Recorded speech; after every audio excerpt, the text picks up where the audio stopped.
Selamat pagi, salam sejahtera bagi kita semua.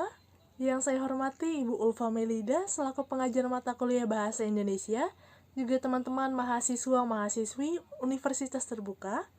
Perkenalkan, saya Anastasia Patricia Celsia Sinaga dari Fakultas Ekonomi Program Studi Akuntansi Universitas Terbuka, UPBJJ, Jakarta.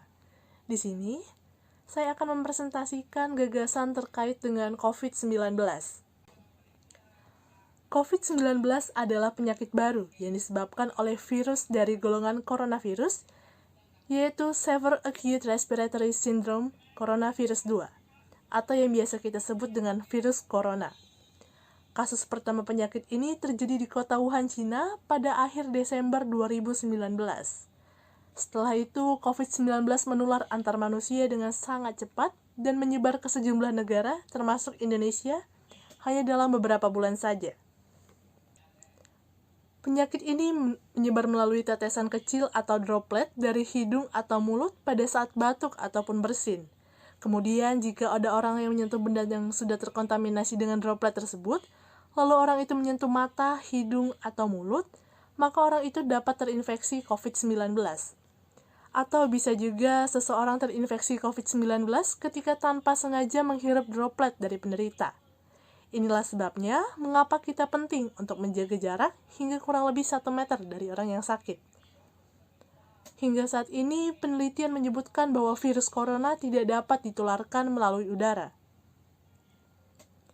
COVID-19 dapat menginfeksi siapa saja, tetapi efeknya akan lebih berbahaya atau bahkan fatal bila menyerang seseorang yang sudah lanjut usia, ibu hamil, perokok, penderita penyakit tertentu, dan orang yang daya tahan tubuhnya lemah, seperti penderita kanker.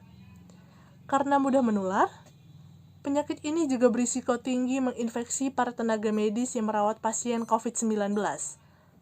Oleh sebab itu, tenaga medis dan orang yang melakukan kontak langsung dengan pasien COVID-19 perlu menggunakan alat pelindung diri atau yang biasa kita sebut dengan APD. Secara umum, ada 3 gejala yang dapat menandakan seorang terinfeksi COVID-19, yaitu demam dengan suhu tubuh di atas 38 derajat Celcius, batuk kering, hingga sesak nafas.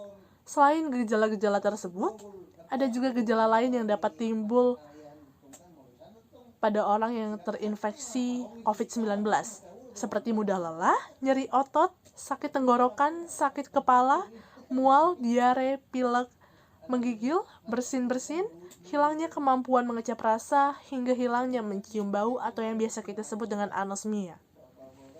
Gejala COVID-19 ini bisa muncul dalam 2 hari sampai 2 minggu setelah seseorang terinfeksi virus penyebabnya. Sebagian pasien COVID-19 juga ada yang mengalami penurunan oksigen tanpa adanya gejala apapun. Kondisi ini disebut dengan happy hypoxia. Selain itu, beberapa laporan kasus juga menyebutkan bahwa sebagian pasien COVID-19 dapat mengalami ruam kulit. Untuk memastikan apakah gejala-gejala tersebut merupakan gejala dari virus corona, diperlukan rapid test atau tes PCR. Perlu kita ketahui bahwa rapid test pada COVID-19 hanya digunakan sebagai tes screening atau tes pemeriksaan awal, bukan untuk memastikan diagnosis COVID-19. Hasil rapid test yang positif belum tentu menandakan seseorang terkena COVID-19. Seseorang bisa saja mendapatkan hasil rapid test yang positif bila terinfeksi virus lain. Seseorang yang sudah terkonfirmasi positif COVID-19 melalui pemeriksaan tes PCR, namun tidak mengalami gejala apapun yang saya sebutkan tadi, disebut sebagai kasus konfirmasi asimptomatik. Penderita ini tetap bisa menularkan virus kepada orang lain. Untuk itu, penderita ini diharuskan untuk melakukan isolasi mandiri, terutama jika dalam 2 minggu terakhir berada di daerah yang memiliki kasus COVID-19 atau kontak dengan penderita COVID-19. Berbagai upaya kita lakukan dalam mencegah COVID-19, di antaranya dengan menerapkan protokol kesehatan 5M, yaitu memakai masker, menjaga jarak, mencuci tangan, menghindari kerumunan, mengurangi mobilitas. Selain itu, kita juga dapat melakukan vaksinasi yang sudah difasilitasi oleh pemerintah. Vaksinasi COVID-19 ini merupakan salah satu upaya paling efektif untuk mengendalikan virus corona. Hingga saat ini, program vaksinasi di Indonesia secara umum dilakukan dengan menggunakan vaksin jenis Sinovac, Sinopharm, AstraZeneca, Moderna, dan Pfizer. Pentingnya vaksin COVID-19 di masa pandemi bukan hanya untuk diri sendiri, namun juga untuk orang lain. Saat seseorang terinfeksi virus corona, maka ia berisiko menularkan virus tersebut ke orang-orang di sekitar mereka. Dengan adanya vaksinasi, penularan dapat diminimalisir. Vaksin COVID-19 juga dapat menciptakan kekebalan kelompok atau herd immunity. Para ahli percaya untuk mendapatkan herd immunity setidaknya dibutuhkan 70% dari populasi untuk divaksinasi.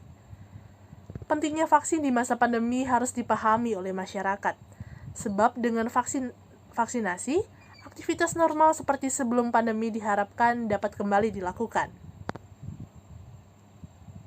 Menurut data 15 November 2021 dari Kementerian Kesehatan di Indonesia, sudah lebih dari 130 juta jiwa yang melakukan vaksinasi pertama. Kasus COVID-19 saat ini memang sudah menurun, tetapi kita harus ekstra waspada terutama dalam menghadapi Nataru atau Natal Tahun Baru di penghujung tahun nanti. Demikian gagasan terkait COVID-19 yang dapat saya sampaikan. Semoga informasi ini dapat bermanfaat bagi kita semua. Juga senantiasa mengingatkan kita untuk patuh pada protokol 5M. Mohon maaf apabila ada kata-kata yang kurang berkenan. Terima kasih. Salam sehat.